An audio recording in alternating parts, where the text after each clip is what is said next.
Hey guys, welcome back to my channel. Today I want to have like an actual real conversation. So I sort of want to talk about why I've changed my name on my social media platforms, why I'm leaving the fashion industry. Actually, I've basically left, like I'm already out. I just wanted to talk about like the changes and transitions and the waves and the tides that come with life, and particularly the changes that come with being a 20-something-year-old. So basically I'm rebranding, or rather I'm not rebranding, I'm just coming back into myself. And the reason I've changed my name from ThisFashionFiend to my actual name is because ThisFashionFiend just doesn't resonate with who I am anymore.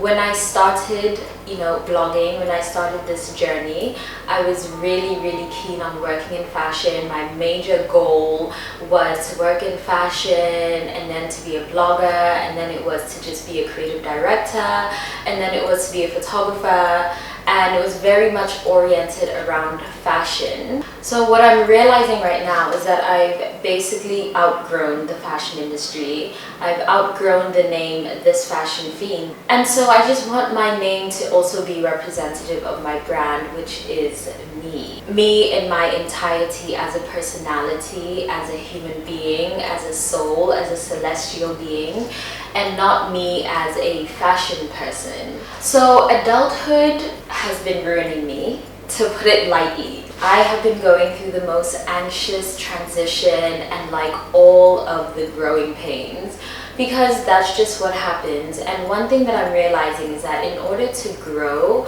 and self-actualize into the person you're here to become, you have to let go of the things that don't serve you.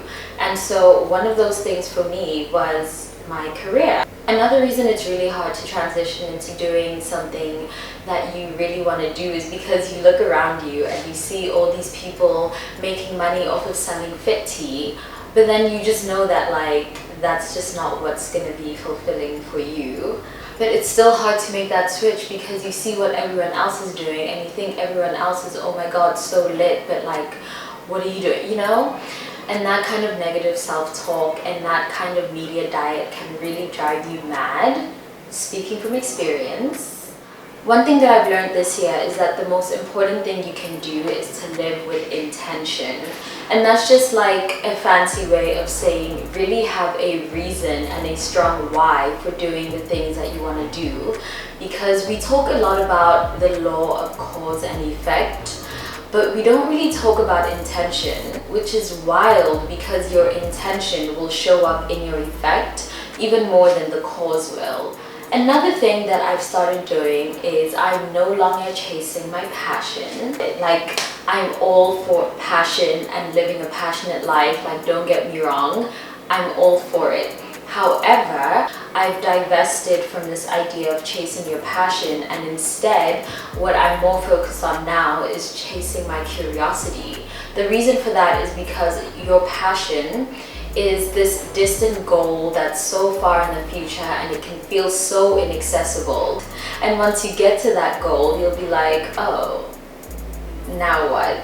And so I also just feel like in that way, passion can become a dead end because it's a destination, whereas curiosity is right here in the present moment. And I find instead when you're pursuing your curiosity and not so much like a distant goal in the future, you're more present, you're more grounded.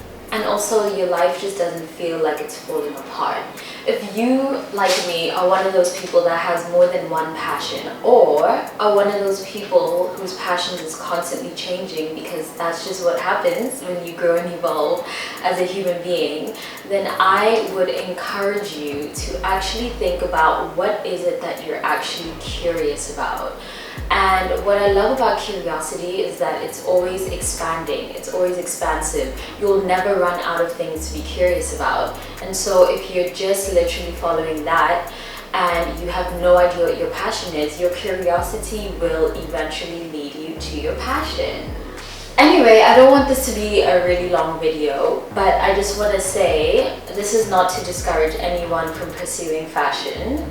Like, if that is really something you want to do in life, 100% do it. It's one of the best forms of art in my opinion, and I will always love it as an art form. And I'm also really grateful for my journey and initial career path into fashion, because the one thing that it's taught me is that I really can manifest and do everything that I want to do and achieve in this life. Moving forward, I'm just a lot more interested right now in creating content that is uplifting and like raising the levels of consciousness and awareness on this planet. So I'm working on a series right now. I'm venturing more into video production, into the TV industry, and I just want to start right now, like with you guys. I'm really interested right now in the human condition. I'm really interested in creative journeys, spiritual journeys, and like going into the lives of people who are doing really cool shit and just like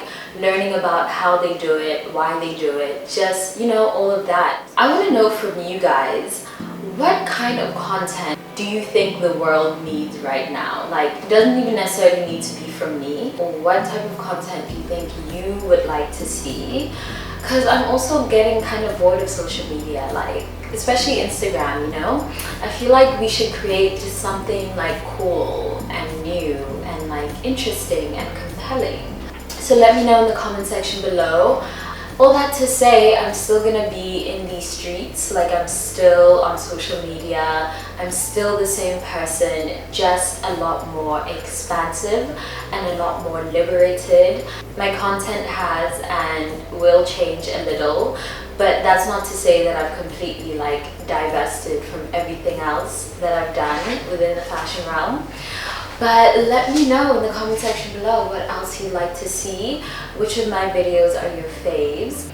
Let me know in the comment section below, what would you do within the next month if you had no fear? Like if you had zero fears, zero self-doubt, how would you change your life? What would change? What would you do differently? That's that on that. I will update you guys on my new Living with Intention journey. Let's see where this goes. Who even knows? Maybe in the next year I'll be Oprah. Actually, yeah, in the next year or two I will be Oprah, okay? Thank you guys so much for watching. Don't forget to like, comment, and subscribe, and I'll see you in my next video. Bye!